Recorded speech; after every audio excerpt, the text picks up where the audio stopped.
오늘 아침 함께 묵상하실 하나님의 말씀은 미가서 2장 1절에서 13절 말씀입니다.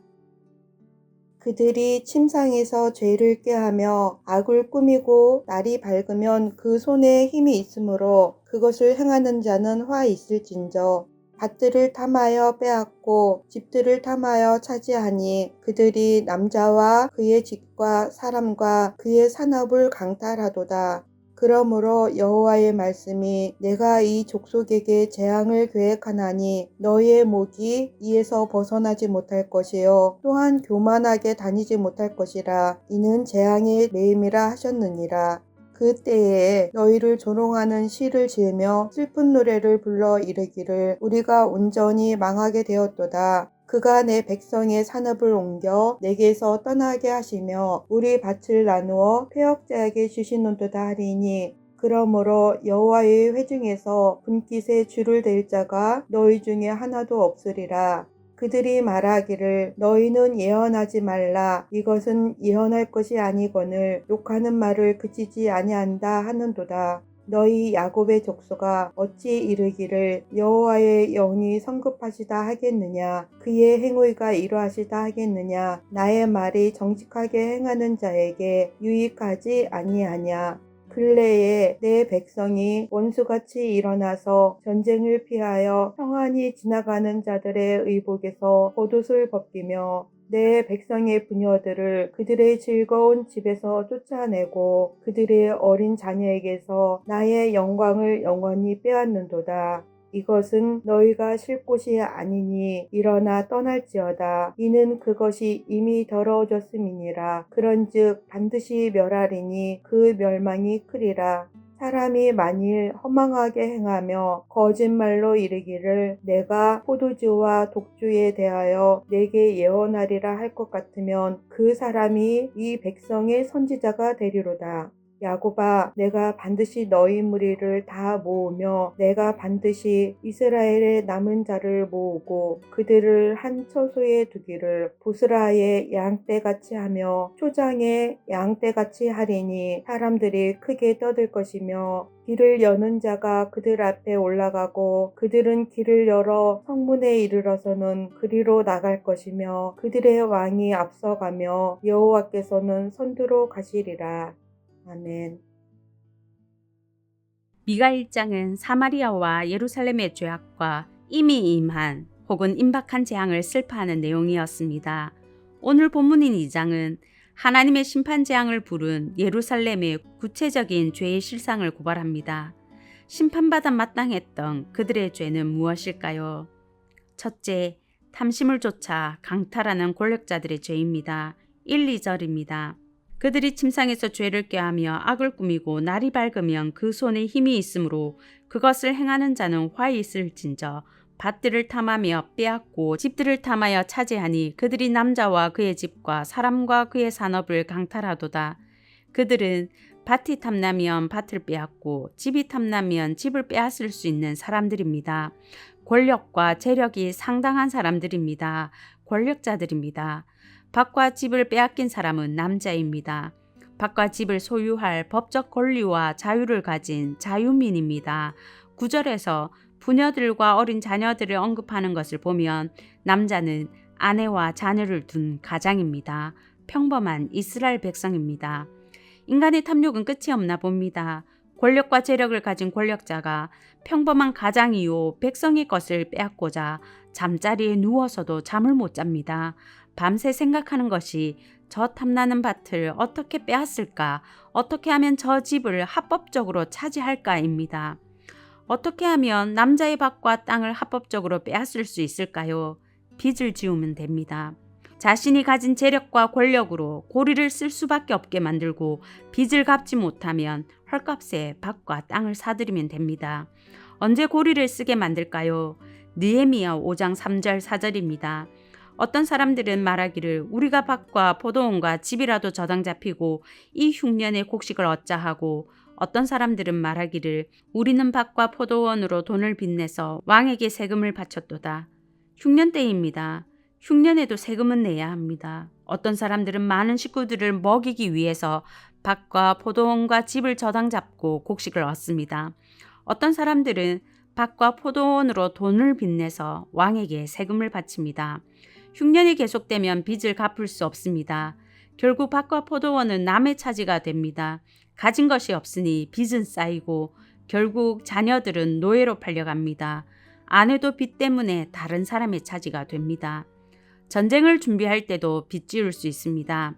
외부의 침략에 대비해서 주변 지역을 요새화하고 성벽을 보강하려면 백성들의 노동력과 세금이 필수적입니다. 지금 예루살렘 권력자들은 아수르의 침략에 대비해서 전쟁 준비에 돌입했습니다. 강제 노역과 방위를 위해 가장들을 징집했습니다. 농사하고 생계를 책임질 가장이 없는데 전쟁을 준비하는 때에 힘없는 부녀와 어린 자녀들만 남은 집이 풍족할 수 없습니다. 세금을 내려면 빚을 질 수밖에 없습니다. 이때 재력이 있는 권력자들이 고리로 빚을 지우고 결국 여자와 어린 자녀만 남은 집과 밭을 약탈합니다. 부녀들과 자녀들이 쫓겨나게 됩니다.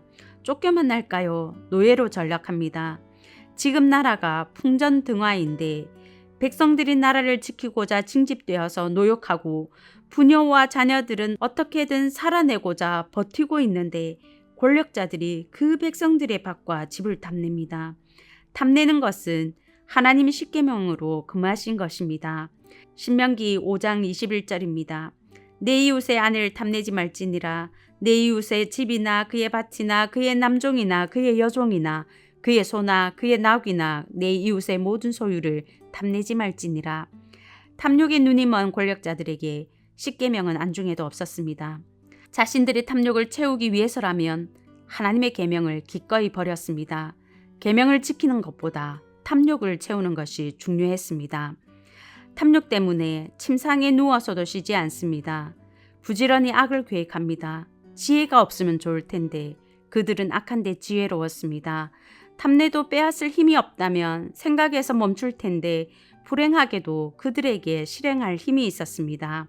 아침이 밝자마자 그들은 자신이 가진 힘과 권력으로 백성들의 밭과 집을 강탈했습니다. 둘째, 거짓을 예언하는 종교 지도자들의 죄입니다. 당시 사람들은 미가의 예언 내용을 문제 삼았습니다.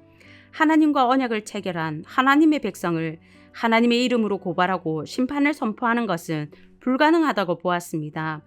미가의 예언은 예언 자체가 안 된다고 보았습니다.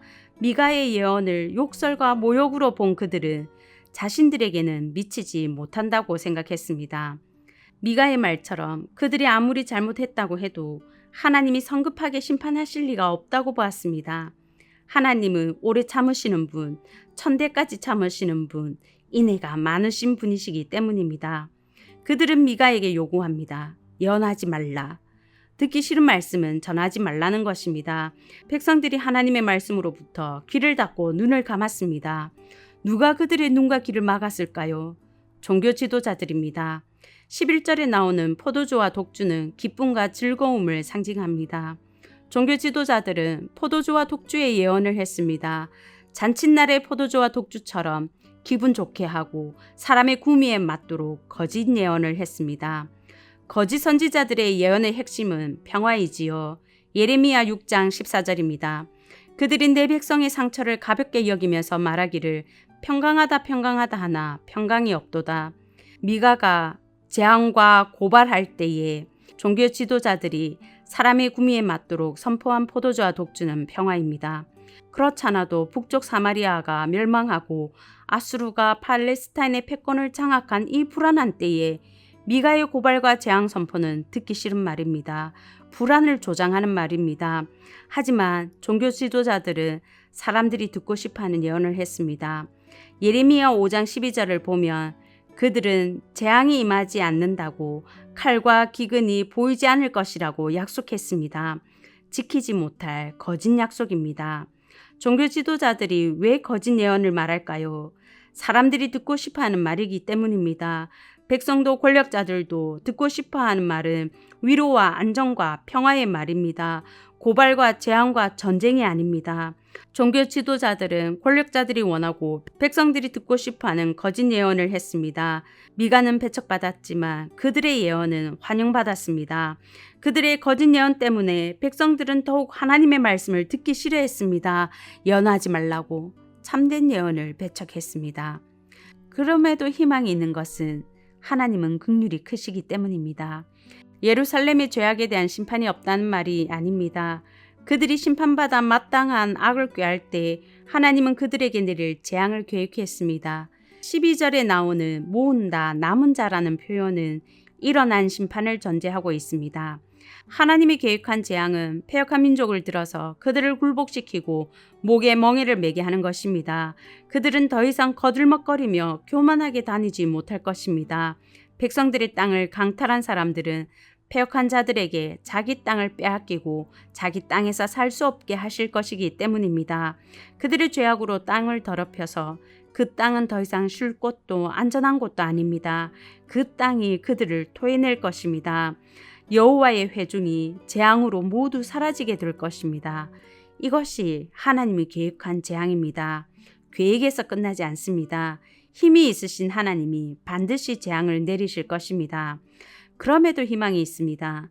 하나님의 긍휼은 커서 우리의 죄악을 덮기에 충분하기 때문입니다. 시편 38편 38절입니다. 오직 하나님은 긍휼하심으로 죄악을 덮어주시어 멸망시키지 아니하시고 그의 진노를 여러 번 돌이키시며 그의 모든 분을 다 쏟아내지 아니하셨으니 긍휼이 크신 하나님은 죄악을 덮으시고 회복을 약속하십니다. 포로로 잡혀가 흩어진 남은 자들을 반드시 모으겠다고 하나님이 반복해서 말씀하십니다. 하나님의 심판의 의지도 확고했지만 하나님의 회복의 의지도 확고합니다. 하나님이 흩어진 백성들을 안전한 우리와 풍성한 풀밭으로 모으실 때 예루살렘 땅이 시끄러울 정도로 사람들로 다시 가득할 것입니다. 그들이 안전한 성에 돌아올 수 있는 이유는 하나님이 친히 길을 열어주실 것이기 때문입니다.